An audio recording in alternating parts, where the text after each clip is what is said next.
Hello and welcome to everybody on Cloud Fitness. So in today's video, I am going to show you what are the different ways in which we can connect our ADLS Gen 2 to the Databricks, right? We will actually do a hands-on session and see how we can accomplish that. So this is basically an on-demand video. One of you have commented to make a video on this particular topic, and here I am with this. So in fact, this particular PPT was made by me around 8 to 9 months back. But instead of going through this theory, I will in fact go through I will directly go to the Azure portal and I will show you how we can accomplish this. So the very first thing that you need to understand is you definitely need to have a storage account, ADLS Gen 2 and a Databricks, right? So I have already created one ADLS Gen 2 storage account container. If in case you have watched my previous video, you already know how to go ahead and create a storage account. And inside my storage account, I do have a container with the name of container itself, and inside it I have uploaded a CSV file. Okay, now coming on to the Databricks side, Databricks already I have. Now when you think about connecting a storage account to our Databricks, right, the very first thing that should come into your mind is whenever you're trying to establish any connectivity, you need a username and password, right? In the similar way, for the storage account as well, you need a username and a password. So your username is nothing but your storage account name, and this for me it is YouTube storage account 01, right? And coming on to the password is nothing but the access keys that you see over here, right? So you can directly go ahead, use the username and the password and connect it. But that is not the recommended approach for sure, but you should know about it as well, because sometimes it might come handy as well. So whenever let's say you have thousands of storage accounts, right, then in that case you have to maintain and store the keys and the storage account, the keys of each and every storage account name, right? So that is not a very recommended approach, and definitely security and data governance comes into picture here. But let us see how we can actually use it. So right now what you see on the screen is the storage account key, right? So now let me first copy my storage account name over here, and then I'll go to my Databricks, and I have already I have command 5, what you can see on the screen right now, right? So the first part of the configuration that I'm trying to set is nothing but my storage account name, right? What is the name of my storage account? I'm telling Databricks that, hey, this is the name of my storage account. And the second part is the key. So basically, if I go here, you can actually show the keys over here, and then don't show it to anybody else. This is just a demo video, but otherwise you're not supposed to give your keys, otherwise the other person will have full access. Now you can simply go ahead, copy this key, and then you can actually paste this key over here, right? So let me paste this key over here. Now I have a cluster already running. So let me attach that cluster and run this particular command. So the moment I run this command, a connectivity has been established using username and password. Now using command 6, right, I am actually using dbutils over here. I have already made a video on dbutils. You can go ahead and watch that out. Now I'm just trying to list what is inside my container, right? What is inside my container? So container is nothing but it is a file system, and YouTube storage account 01 is the name of my storage account, right? So I'm just trying to list what is there, and you can actually see that it shows me the exact file name, as well as it shows me what is the size of my file, right? So this is how your connectivity is established. Now this is the first way. Now coming on to the second way, which I'm going to explain you. For that, I will actually go ahead and show you this. So basically, as I told you, it is very difficult to maintain these passwords for each and every storage account name and data governance, and you have security issues as well, right?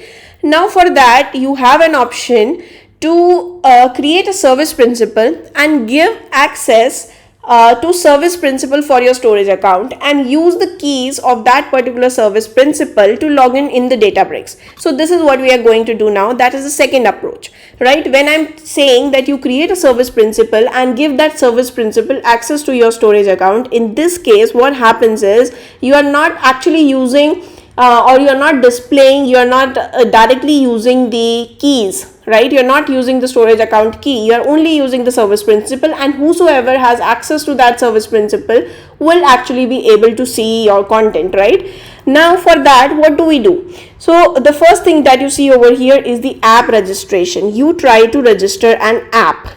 When I say register an app, you go to this you go to the Azure portal, you create an app registration, and through that you are actually establishing a service principal. Now this app registration, you have to give access to storage account, right? You have to give app registration access to the storage account. After creating app registration, you create a connectivity between both of them by giving app registration access to the storage account. Now once you have done that, now your app registration has a secret, right? Now this secret you are actually using, or this ID you are actually using to connect to Databricks. Now even we are not even directly exposing this ID in Databricks. We are storing this ID in a key vault, right? Now you are storing this ID in a key vault, and when using that ID in Databricks, you are using a scope. So scope is nothing but it is a wrapper in Databricks where you will actually use it to fetch the key vault, right? So in that what will happen is you will just it's just a wrapper around key vault. You will actually use scope to read key vaults in Databricks, right? And then this is the overall picture, but what happens in the background? So what will happen over here is your storage account. So whenever Databricks is trying to access your storage account will actually through app registration, it will go to Azure Active Directory and give the username and the password, or you can say it will give its credentials to the Azure Active Directory. It is not going to give credentials to the Databricks. It is going to give credentials to Azure Active Directory, and then Azure Active Directory in return will give a token to app registration. Now this app registration will get a token, and then this app registration will actually share that token to Databricks. Now Databricks, once it gets the token, it will confirm with the Azure Active Directory that whether it is a valid token or not, right? And once Azure Active Directory confirms to the Databricks that yes, this is a valid token, then the connectivity is established. So now here you can see that the trade-off is actually not between your username and password. The trade-off is actually the token. So this is the background of it. So now let's go to the portal and try to create us app registration, right? So if you go over here, you can actually type in the search and you will see the app registration. So if you click on new here, so you can directly write the app registration name over here, and then without thinking much, you can just click on register. Now you will be loaded onto this page. Now you can see that it has an object ID, it has an application ID, it has a tenant ID. So object ID is nothing but in Azure everything is an object. So every object is linked to an object ID by default, and then you have certificates and secrets. So you can go ahead, click on new client over here, and let's say you write it as client secret, right? I'm just giving it a name. And let's click on add over here. So the moment you have clicked on add, you can see that the client secret appears over here, and this is the value. So you do remember to copy this value beforehand, because the moment you refresh this page, this value will be gone and you will not be able to copy it. And once you have done this app registration, you have created a service principal. Now in this case, you can directly go to your storage account. So if you go to IAM, right, of your storage account, you will see add a role assignment option over here. So now here you can actually search for blob data contributor access, right? Blob data contributor access, and what it exactly does is it allows you to read, write and delete, right? You can actually use this as well. It is a built-in role. Now the moment you click on it, click on next, and then it will actually ask you that whom you have to assign this access, right? So you have to select the member. So click on this select member, and remember what I explained to you, that your service principal or your app registration should have access over your storage account, right? So for that you actually have to give access to the app registration.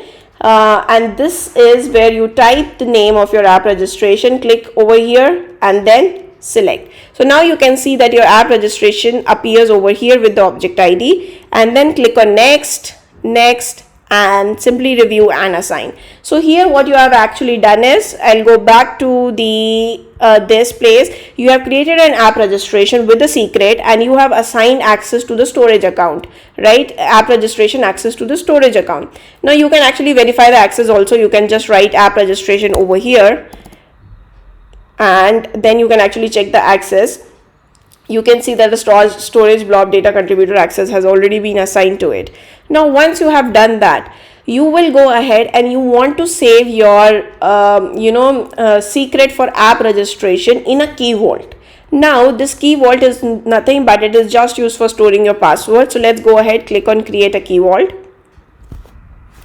So let me just quickly select the resource group and I can enter the name like YouTube key vault 02, let's say, and then I'll just quickly choose the location of my choice, and then I'll quickly go ahead to the access policy. Now remember that when I'm talking about access policy over here, your app registration should actually have access to the key vault, or your key vault should have access to list the secret from your app registration. Now if you go to the app registration, it has a secret, right? Now, and again, if I go back to this PPT, you will see that there should be a linking between this app registration and key vault, because key vault will store the client ID and secret from your app registration. So your key vault should be able to read the secret, right? And when scope is asking it to list it, it should be able to list it. So that kind of permission you need to give it over here. So you have to click on this add access policy over here, and then there are some permission. You can give whatever permission you want, but yes, key and get and list are the mandatory permission, because you need to get the password, you need to list the password, and you need to select the server. You need to select the principal. Now your principal over here is the app registration. So just click on the app registration, click on select, and then click on add. So the moment you do it, you can actually see that your app registration has actually it shows up over here. Now let's click on networking, tags, review, and create. So by the time it is creating the key vault over here, you can actually see that we have established the full connectivity. So now guys, you can see that the deployment is complete. I'll quickly go to the YouTube, and if I to the YouTube key vault, and then if you click on the secrets over here, right? So now I have to import the secrets from my service principal, from my app registration, right? So let me name it as secret itself, and then the value of the secret. So now what we have copied from the app registration, this is the value of my secret, right? I'll just copy it. In fact, you should copy it beforehand and keep it somewhere, and then you can simply click on create. So now you also have a secret. Now you can directly go ahead to the Databricks, and then you have to create a scope. Now what is a scope? Scope is actually going to read your key vault, right? In Databricks, scope is going to read your key vault. Now to do that, what you will do, you can do it through command line interface, but I'm going to not show you command line interface over here right now. I'm just going to show you how you can actually do it through UI. So you just have to copy your URL, and then just write hash secrets, and then / create scope. So this will actually lead you to a page where you can go ahead and create a scope. So now you can write a scope name over here. So let's say you write now, in fact, for the scope name, I'll actually use the key vault name itself, so that you people don't get confused, right? Because it is doing nothing, it is just reading your key vault, right? Now let's paste it over here. So this is your scope name, and then it will ask you for the DNS name and the resource ID. Now for DNS name and the resource ID, you actually have to go to the properties of your vault, right? In the properties of your vault, you will actually see the vault URI. You just need to copy this vault URI and paste it in the DNS name. And similarly, for your resource ID, you can go ahead, copy this resource ID from here, and then paste it over here. So DNS name is nothing but the name of your, let's say you have a virtual machine, it is 10.10. something. So instead of calling it through that particular 10.10, you are actually calling it through the DNS name. So let's click on create, and you will actually see that the secret scope is already created. So this is how you can add your secret scope, and you can also do it through command line interface. But now I'll actually show you, we have set up everything. If I again go back to my sheet that I was showing you, you have created a scope, you have created a key vault, you have created app registration.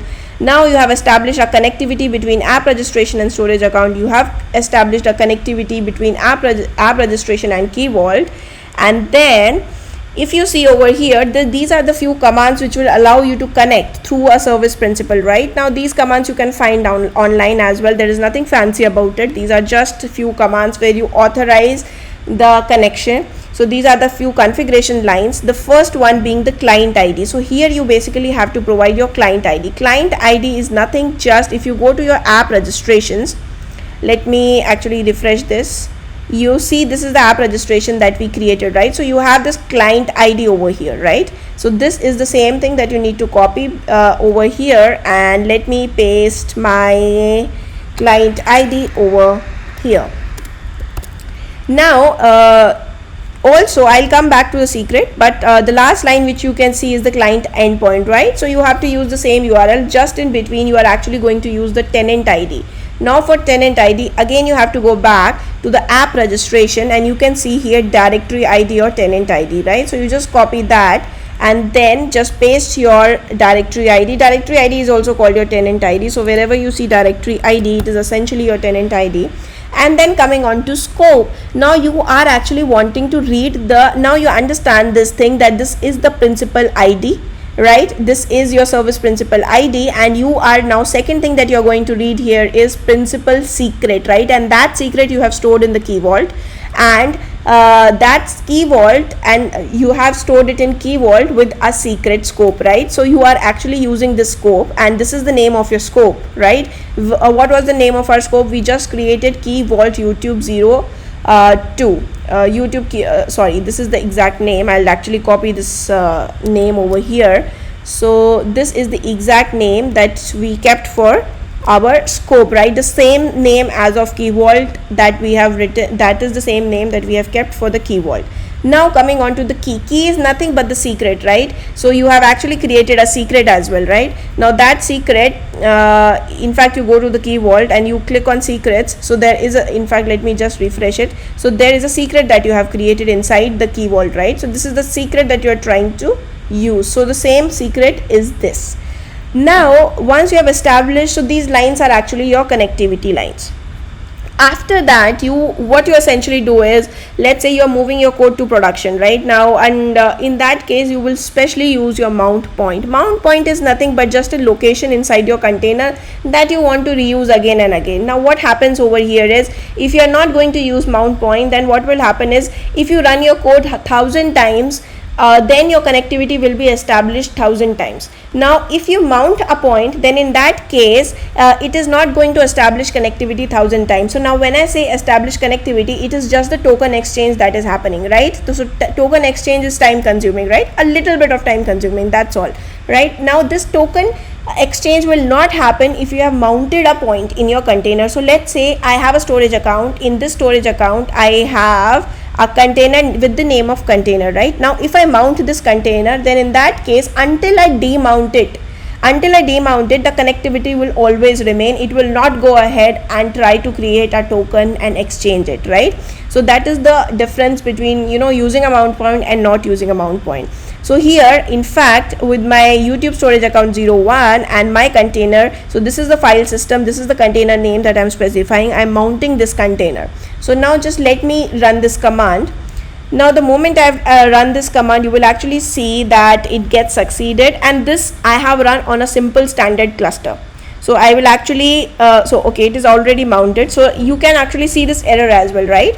So this is nothing but I have already mounted this particular point previous to making this video. So actually I have to go and demount it, right? So let me actually take the mount point from here. So this is my mount point container.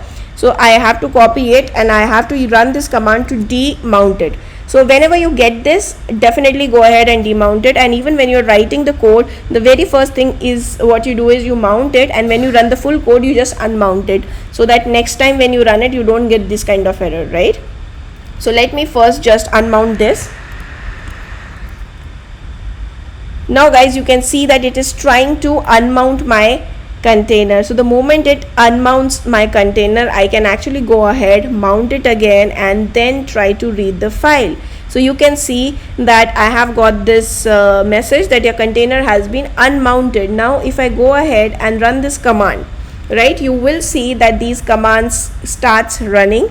and my container, it gets mounted again. So the moment it gets mounted again, I'll quickly show you the second command that I'm running, right? So you will see that I'm trying to read a file which is present inside my container, right? Now you can directly use your mount point, or you can give your full length of, or your full address basically of your file. So I'm simply using the data frame. I think most of you who have been watching my videos, they already know how to read a file from the data frame. So I will actually go ahead and run this command. So you already know that I have a random CSV file, right, inside my container. So it has a header and I'm just trying to read it. So why I am able to read it? Because I have established the connectivity. That is the reason I am able to read this file. So you will see, now you can see that yes, it has worked. So this is the most common way of connecting to Databricks, connecting ADLS to Databricks. Now in this case, I'll actually go back to the cluster and I will show you the type of cluster I'm using. So remember that this particular whatever I've shown you, I've run on this particular cluster test01, right? And if you see over here is, I have not enabled a credential pass through, right? I have not enabled this option, but I have another option named, another cluster named as HC cluster, which is a high concurrency cluster. High concurrency essentially means that multiple users can use it. And then I have enabled the credential pass through. There is an option to enable the credential pass through. I have enabled this option. Now if you are using a high concurrency cluster where you have enabled the credential pass through method, right, in that case you can actually go ahead and use this command as well. You can directly give the path, and then you can try to read the file. So let me do this again. So now in fact here the location is not correct. I need to actually rechange it. Let me write the correct name of my storage account over here. Let me copy it and let me paste it over here, because here the name was slightly different. And after that, I hope list other things are okay, container. And now let me try to just read it. So you will actually okay, it is test1. So let me in fact move it to the other cluster. Let me detach it and reattach it to the other cluster, where now you see I'm attached to a high concurrency cluster which has credential pass through enabled. So that is the main thing. Credential pass through has to be enabled on a high concurrency cluster for this command to actually work. So if I actually go ahead and run this, it will essentially work. So this is also another way of connecting ADLS to Databricks, but you need to understand that I'll actually check if there is any issue in this. So essentially you need to understand that here in this particular case, what is happening is, it is using your own credentials. It is using the person who is running this command, right, my credentials, to actually go ahead, authorize it, and then use it. So, and in this case, if you are using credential pass through, you need to remember that you cannot use your R and Scala commands. So these are also the two things that you need to take care of while using this. But yeah, this particular option is not widely used, right, because this is not a very good option to again choose from, because here you are not you are actually using the person who is running the command, that person's credentials. So right now it is using my credential. So let's say my credential does not have access right now. So most probably it will not have, because I have not set it up. So in case your credential does not have access to proper level of access, in that case it will throw an error like it has thrown in my case, right? So you need to understand that part as well. But this is not something that you will use in your production ready codes, right? Because definitely you do not want you do not want a user to actually authenticate and authorize your commands in production, right? So most probably you will always go for the first approach which I have shown you, right, this particular approach, and try and accept it is nothing, just an error handling part. You can just write a it is a little fancy thing where you are just saying that yes, this is my error, right? So this is most probably what I wanted to show you in this particular video. So we have done these things. What we have done is we have created an app registration, we have given storage, blob data contributor, access to the app registration in IAM of the storage account, right? So these are the steps. So that is why I'm just making sure that you remember these steps. And in the background, what happens is everything goes to Azure Active Directory for authentication, right? And everything goes to Azure Active Directory for authentication in form of tokens. Here you are using tokens. Tokens are something that are being used in the background, not your username and password. And of course, you are not able to see that. And then you generate a secret from the app registration. That secret, you create a key vault and you store it in a key vault. And when you come to the Databricks, you create a scope so that you can use that particular secret. So this is pretty much that I wanted to explain in this particular video. Do let me know if you have any comments, if you have any doubt, and you want me to make video on any other topic.